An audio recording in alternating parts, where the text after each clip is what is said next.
Hey guys, and welcome to this episode of Review Flicks. In this video, guys, we're going to be discussing the upcoming live-action Tomb Raider show that's due to land on Amazon Prime, guys. Also, we're going to be discussing the shape of Lara Croft's body, because reasons.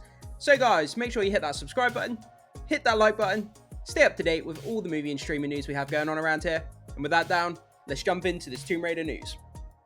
So guys, we're going to be discussing this article here from Cosmic Book News. Tomb Raider will have smaller boobs, gets the Marvel writer. So Amazon Prime Video is currently developing a new series. They acquired the rights in January for $600 million. Yeah, guys, I found this article yesterday and it kind of made me laugh, made me chuckle. I thought it'd be an interesting video to make. I'm not sure why, but let's dive into it anyway, guys. So it looks like, obviously, Amazon are, making this Tomb Raider live action show, guys. I'm excited for it. I've been a long time Tomb Raider fan, ever since the early 90s when I was a young kid and I used to play it on the very first PlayStation, guys. I've always grown up with Tomb Raider. Loved the games, loved the movies. They've been great. And yeah, so this article is discussing the body shape of Lara Croft a little bit, saying that she's going to be smaller, have a smaller chest for reasons. We're going to get into that, guys.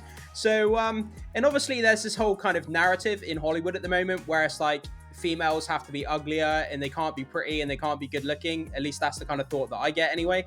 So let's keep going, guys, and see what this article has to say. So it's learned that Lara Croft will have smaller boobs. I just can't even take this article. I can't take this article seriously, guys. The new Tomb Raider TV series currently in development at Amazon Prime Video with Phoebe Waller-Bridge. That was the actress that was in the latest Indiana Jones movie, guys.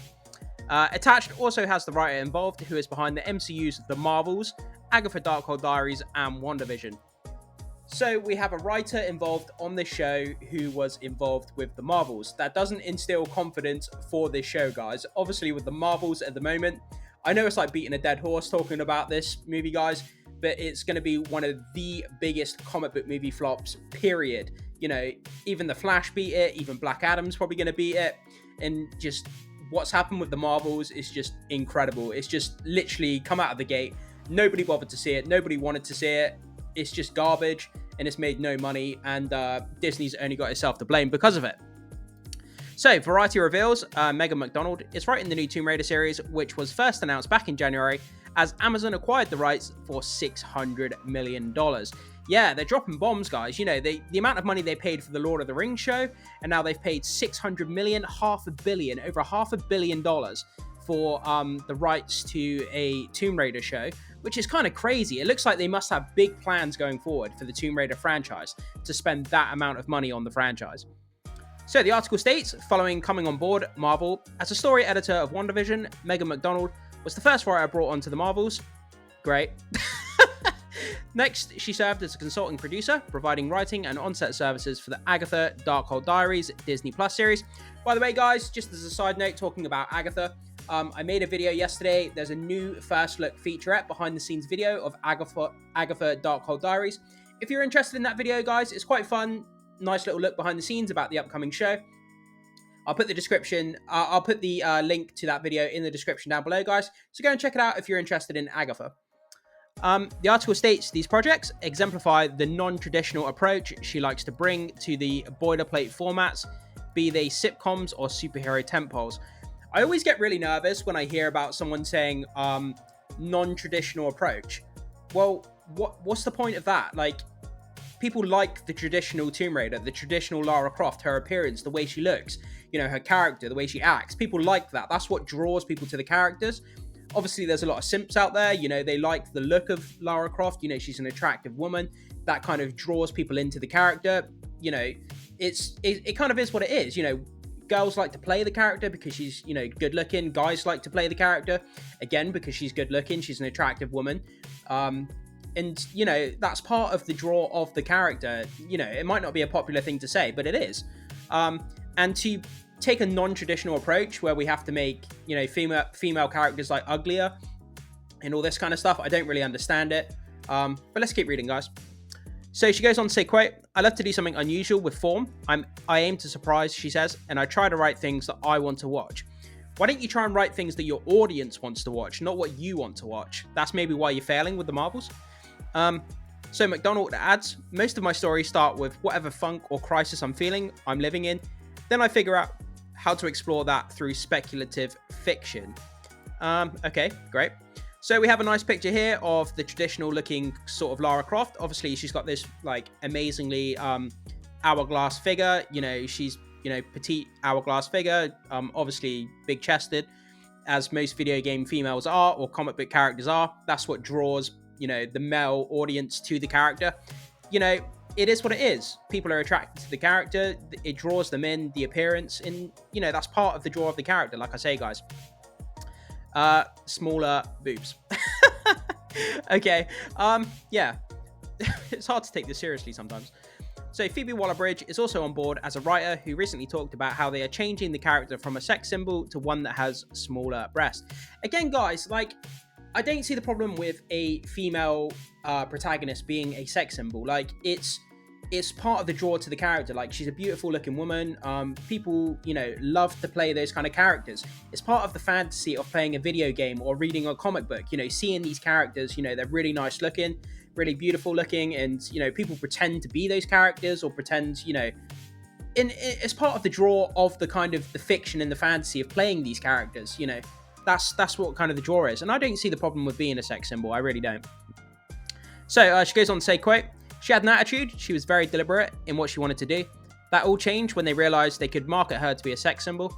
Waller-Bridge told Vanity Fair back in June in regards to conversations they have in the writer's room about the kind of body Lara Croft should have in their upcoming TV show. She's the Tomb Raider, so she's incredibly fit. She has to squeeze through tiny rock crevices all the time. It is a different experience squeezing through a small rock crevice when you have larger breasts than if you have smaller ones.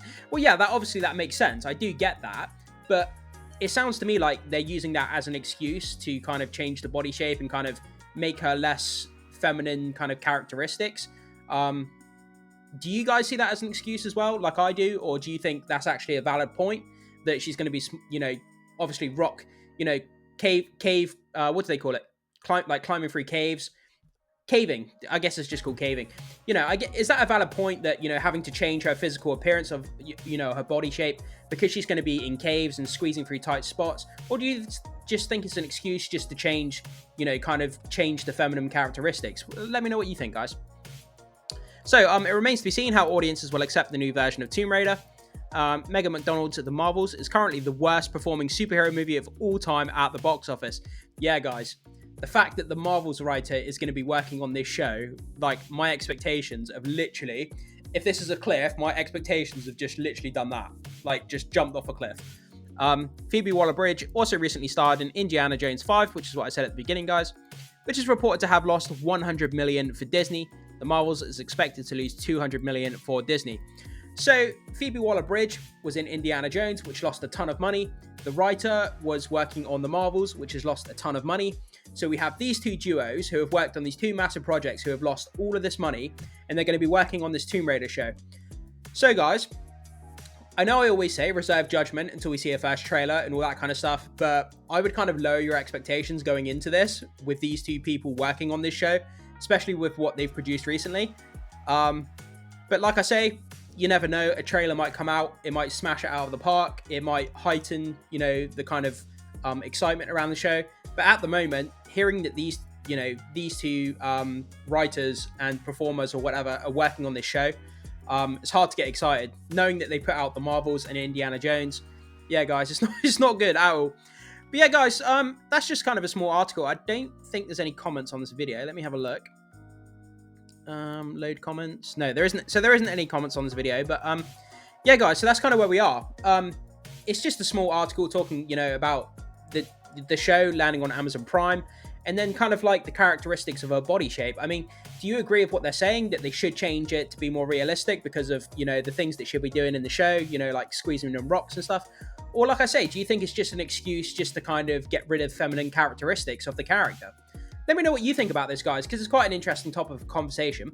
But yeah, I look forward to your thoughts, comments, and opinions down below, guys. Thank you so much for watching. I will see you soon.